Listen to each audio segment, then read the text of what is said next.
Hi everyone, it's Sandra here from the Creative Wandering Duo, and yeah, welcome back to our channel. Uh, we are a couple of people who just do life, and right now, with the cold weather we've been having, I'm doing a lot of sewing and quilting. So Dave hasn't been able to get out to his shop. It's just too cold and takes too long to heat up because he works in a canvas covered shop. So when it gets cold out, it takes too long to heat. And we were down to minus 40 plus degrees Celsius with wind chill factors of in the minus 50s. So it has been very cold the past week. And we also got some snow. So at least we have a white world outside now instead of a brown one. It's unusual in this country to go this long without snow, so we're quite thankful for the snow. It makes it feel warmer outside, which may sound crazy, but it does. And and the moisture, we need that moisture. Farmers are going to be desperate in the spring if they don't if we don't get more snow yet. So it is good. But anyway, in this video, I've been doing a lot of quilting of my own quilts, and now it's time for binding. And I know the double binding is the prevalent binding to put on, and it has a nice finished edge, and I think that's why we go for that, because we don't have to worry about any raw edges. And once it's sewn on, it's just flip it and sew it down again. Now I'm going to show you how to do a single binding, which takes less fabric. And I had a piece of fabric that was, what was it? Well, my strips are 1.5 inches each. So, and I have 5 of them. So that's 5, 6, 7, 7.5 inches approximately. So it might have been in places an 8-inch strip, but I doubt it. And this was the color I wanted to go on the binding of this quilt. Now it's just a small quilt, but I knew I needed 5 strips. So I'm going to show you how that all goes together. I am going to show you how to piece together this single binding and get it sewn on. Now I like to sew mine onto the back first and bring it to the front and machine sew it down. And you can do fancy stitches. Now, if you're entering it into a quilt show, that's not how to do it. But I like to get things done quickly, so if there's a way to do it quicker, I will do it. And you can glue your binding in place on the top before you stitch it if you want. I'll show you how to do that too. And anyway, so I hope you enjoy, and we'll get stitching here. There, I hope you can see. Now I've got my 5 strips lined up here, ready to stitch them down. And doing this, I like my needle in the center. And I'm just going to set this up. Oh, my machine sounds horrible today. There it goes. It gets cranky at times and sounds horrible. So what I'm going to do now is I take this top piece and I put it to the side. This piece I'm going to turn like that. This piece I bring it over, and I've still got the salvages on, so I have to sew Katie corner here. And you can pin this in place. I don't. I'm just going to turn it and line that up and sew straight across. Here we go again. We're going to turn this piece this way because you want the right sides together so your seam is on the back side. And again, leaving that selvages out. Turn and sew. You can take and draw a line across there if you're not sure, or you could put that tape down like I did in a previous video.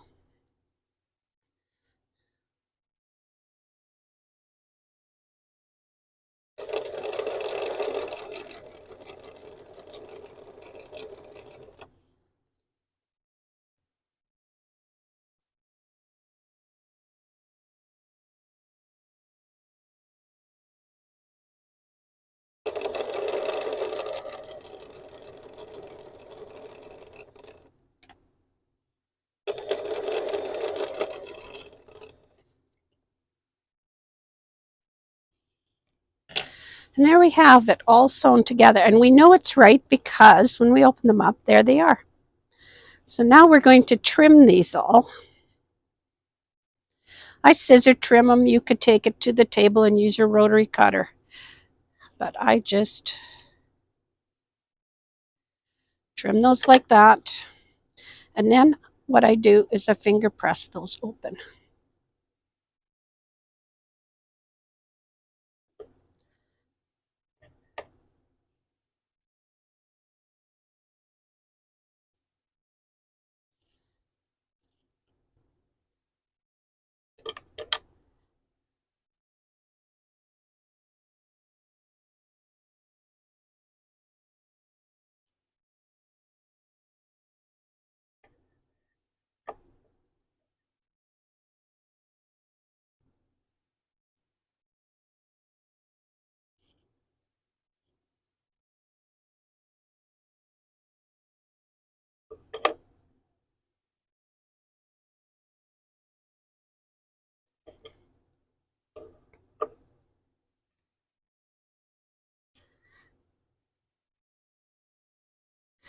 Those bits, excuse me, bits of fabric I put in first set my stitching up. So you don't end up with that ball of thread underneath and issues. There, now we have that all ready to go.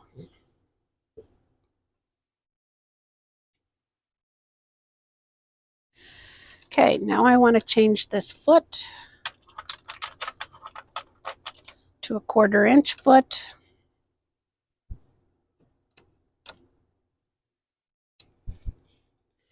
Find the end of my binding, and we're going to turn this to the back side here. And it doesn't matter to me which corner I start on. I'm going to leave a flap. And that's so that when I go to join this, I'll have room to join it. Make sure you don't have any of your quilt underneath, otherwise you'll end up sewing that and have to unsew. Nobody likes to unsew. Okay, I just lined that right up on the edge.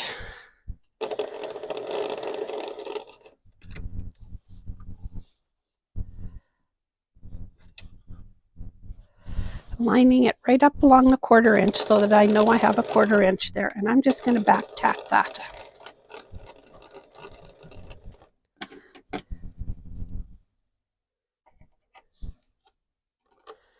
Cut that little piece out. We don't need it anymore.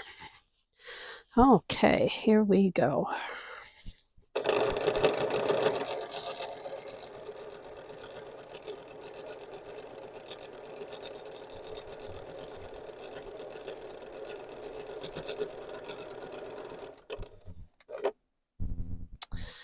I'm putting on my quilting gloves. These are gardening gloves. And I just cut the fingers off because I like to be able to feel, and these have a grippy stuff on the palm. So I really like them because they weren't expensive, and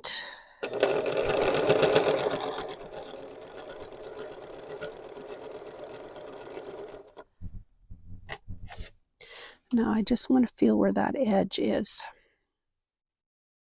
So at the 1/4 inch mark, right there, I'm going to lift my foot, turn it so that I can see the point here. I don't know if you can see it there or not, but the point of my fabric is pointing straight at me, the corner of the quilt there.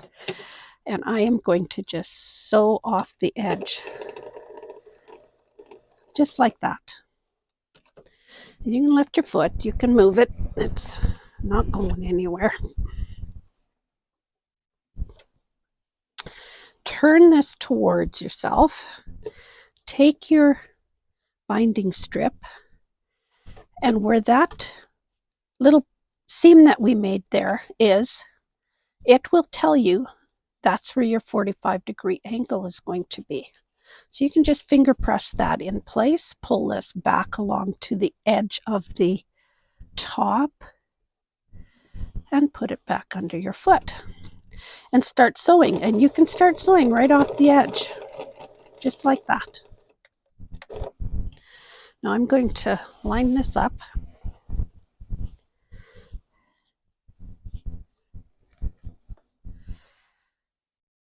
And keep on sewing.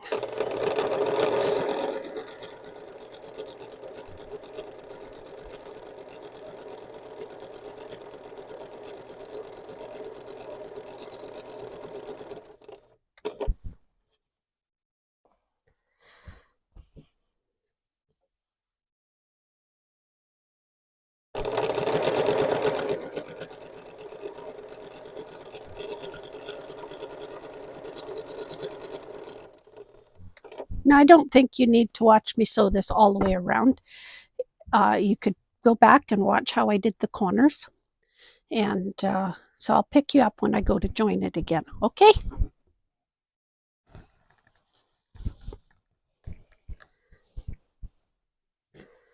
Here we're coming into where we're going to meet up with with the starting point, I guess is what you call it. Yeah.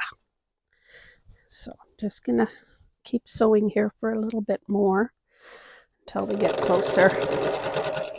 And then I'll show you how to join them.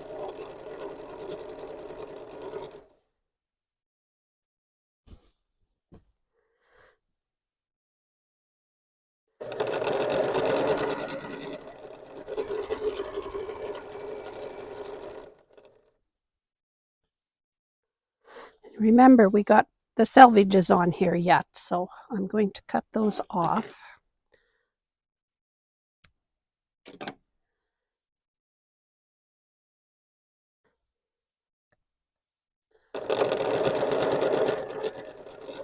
And I'm going to just stop there. So I do a back stitch on that to hold it down. And set up my threads again. Okay, hopefully this is showing up really well. Now we've got just about 4 pieces of that binding would have worked, but not quite. See where we ended up? Just starting on the 5th. So what I do with this, you could use a ruler and you could do the math thing. This is 1.5 inches wide. And what you could do is figure out, I believe that would be 3/4 of an inch would be halfway. So you could do that and fold this back that 3/4 of an inch right there like that and pin it.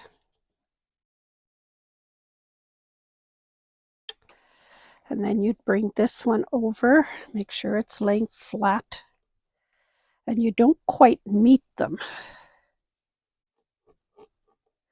You leave a little bit of space in between here for the seam. Okay. Pin that back. And you would trim this that 3/4 of an inch. So you draw a line across and trim that off. That's one way of doing that to get this the right lengths, and that would work. A lot of times I don't have my ruler handy. So what I do is I take and fold this in half, fold it back onto itself, that 3/4 of an inch. You can use a ruler to measure it, but a lot of times what I'll do is I'll fold that back and I'm just eyeballing it. Then I take the end of my other strip here, fold it in half, and I use it as my measurer. And that's pretty well right on.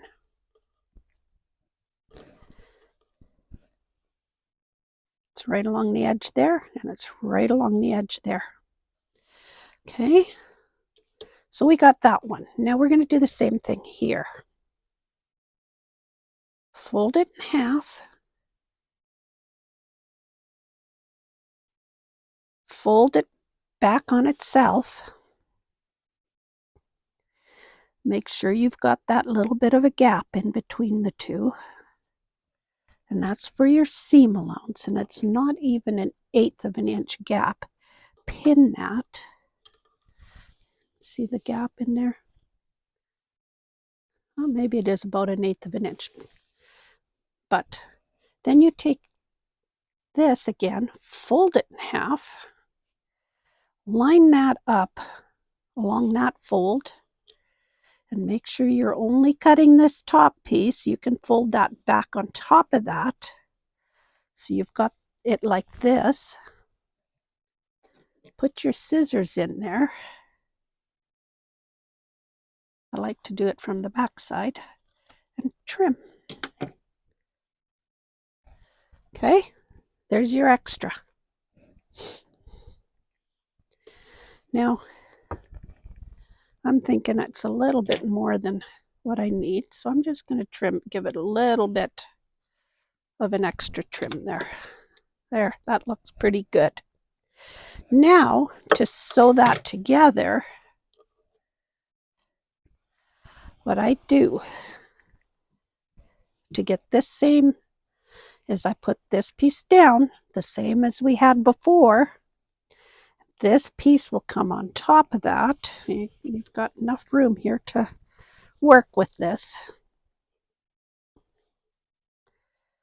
You lay that on top, matching your corners.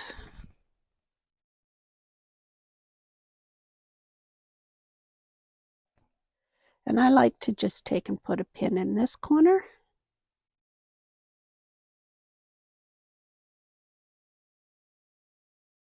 And put a pin in this corner. That tells me I'm going to sew from here to here. I'm going to change my feet again because I prefer the regular sewing foot to do this. It's easier to line up. So that's my 1/4 inch foot.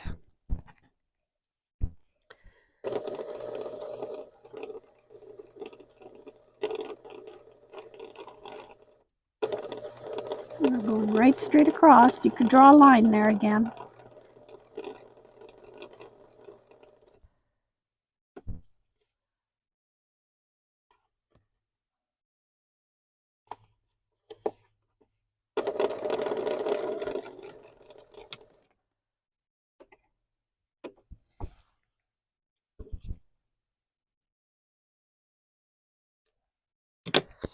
Now before we cut anything, you want to open that up, and it's going to lay perfectly in there. So now we can cut these off.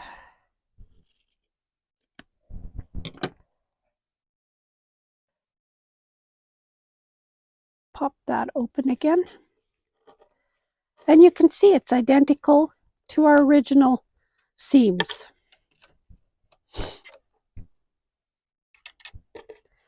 Put my 1/4 inch foot back on.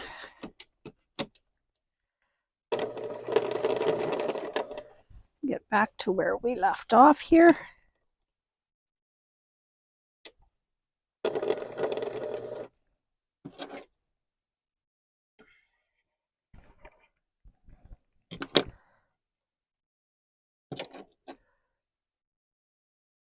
Looks like I'm going to have to get a new one of these. So much thread on there already. Now we just line that all up along the edge and finish sewing it on.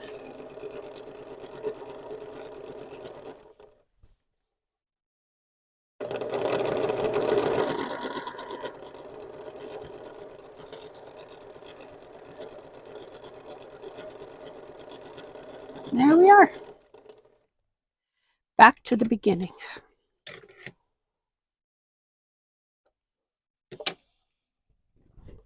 See how that worked? Perfectly. Now I'm taking this foot off. And I'm putting on my regular sewing foot. Now you could put on your walking foot if you want. I don't bother. My machine handles this okay. I'm going to put my needle over to the left here. And we're going to turn this to the other side.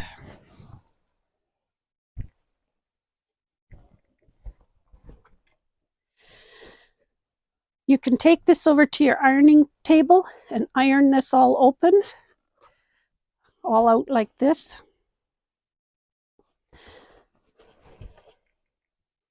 You don't have to, but you can.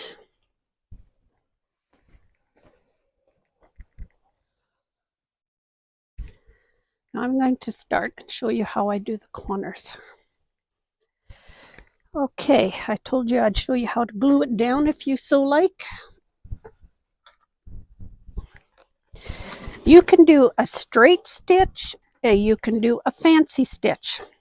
But what you're going to do now, because this is not that nice double fold, so we have to fold this in like that and bring it over. You can see where our seam line is here. And that is what we want to make sure we're covering. So I just hand fold everything. You can take it to the pressing station and press that all if you want. Now, if you want to glue that before sewing it, got to get into my glue stick here. I just run a bit of glue along here.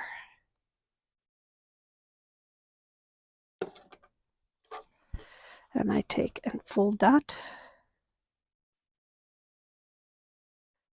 and press that in place. And you can do your entire quilt that way.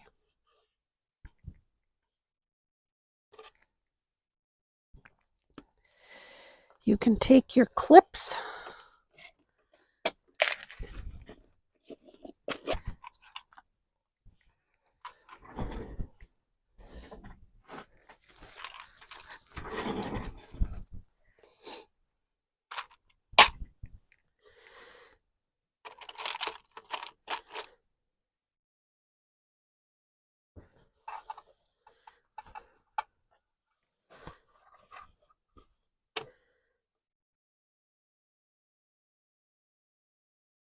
make sure this is folded right along the edge of your quilt.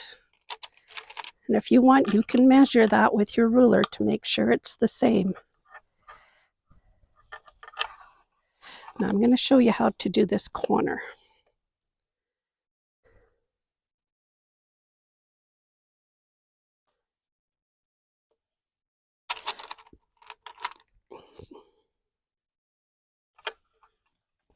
You can see from this side that the fold goes there. So we want the fold on the top to be the opposite, so that you end up with a nice sharp corner like that. I hope you can see that. Okay, so when you get to this corner, fold your fabric down. Make sure that it's equal. And you got it pointing off here to the right. Then just put your thumb there. Fold that back. And you can see that it lines up perfectly. And we can put a clip there to hold it. You see how that works?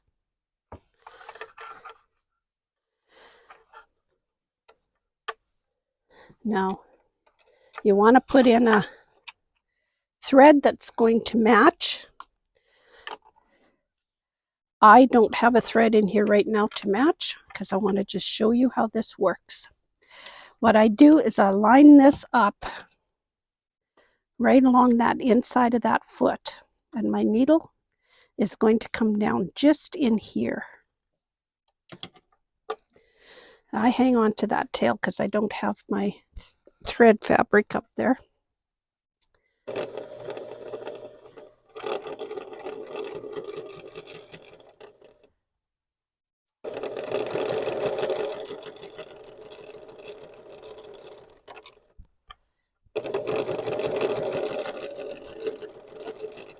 Okay, now we're coming into this corner and I got to remove that clip. So I don't know where my purple thing went to.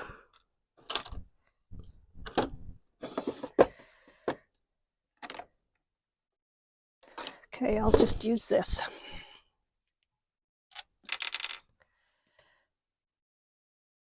I want to hold on to that corner that we made, that nice corner. And I want to feed that in as close as I can get.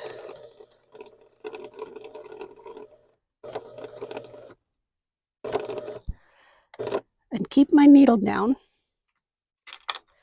Lift my presser foot and make the turn.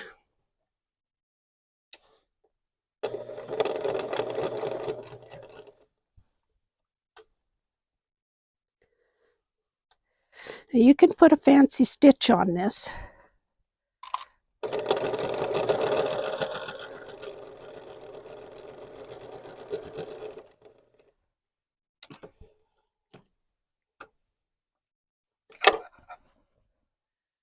But there, that's how you can make a nice straight stitch. And you can go back in and hand stitch that, or I could have taken my machine and just went back and forth there to hold that corner in place. But that's how I put on a single fold binding. And to the best of my ability and knowledge, what I've been finding, the research, is a single fold will wear out just as quickly as a double fold will. So save some fabric and do a single fold.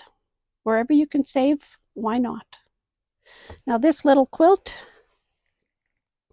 I'll hold it up and show it to you and explain about it.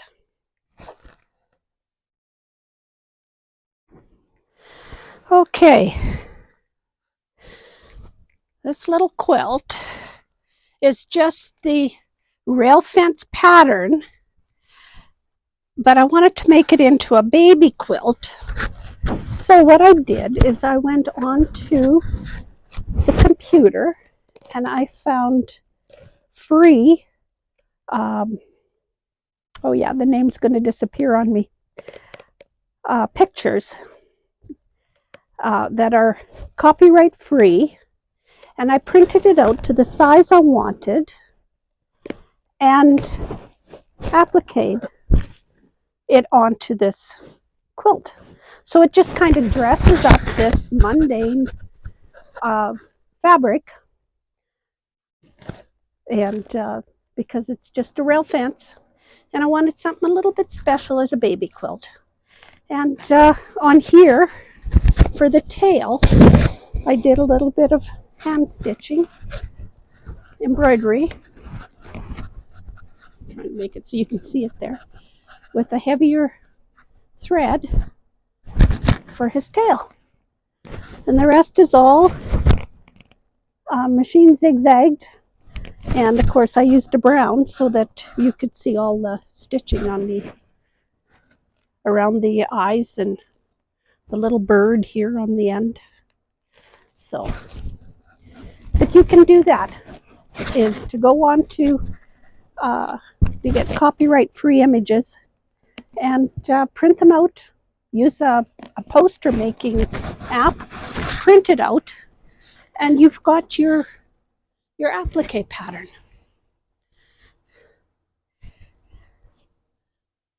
I think it looks really cute. Anyway, I will finish putting the binding on this, and at the end of this video I'm going to show you a quilt that I'm long arming right now. It's one of mine, and I am doing some micro stitching in the background. So I will show you a brief few minutes of that. But thank you for joining me, and I hope you had fun and enjoyed this video. If you did, put in the comment. If you don't know what to say, take and just type in LCS,